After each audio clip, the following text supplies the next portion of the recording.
నీతో దేవుని చిన్న మాట. ప్రియ శ్రోతలందరికీ నా వందనాలు. మీరందరూ బాగున్నారా? మీరందరూ బాగుండాలని, వాక్యం ద్వారా స్థిరపరచబడాలని ప్రార్థిస్తున్నాను. ఈరోజు దేవుని వాక్యము రోమాపత్రిక 5వ అధ్యాయము 5వ వచనం.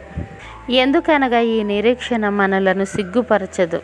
మనకు అనుగ్రహింపబడిన పరిశుద్ధాత్మ ద్వారా దేవుని ప్రేమ మన హృదయములలో కుమ్మరింపబడి ఉన్నది. ప్రియా దేవుని బిడ్డలారా, దేవుని ప్రేమ మన హృదయములలో, క్రైస్తవులు విశేషంగా శ్రమలలో దేవుని ప్రేమను, విశ్వాసుల పట్ల దేవుని ప్రేమ పరిశుద్ధాత్మ ద్వారా తమ హృదయాలలో అనుభవిస్తారు.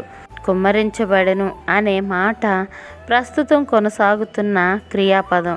ఆత్మ నిరంతరం దేవుని ప్రేమతో మన హృదయాలను వరద వలె నింపుతుంది. ఎడతెరిపి లేకుండా మనలో ఉండే ఈ ప్రేమ శ్రమలలో ఆదరణ ఇస్తుంది.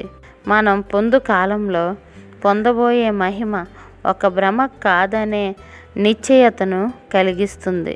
మన కొరకు క్రీస్తు తిరిగి రావడం ఖాయం. ఇట్లు మీ సహోదరి భాగ్యం. మరణాత. షాలోమ్.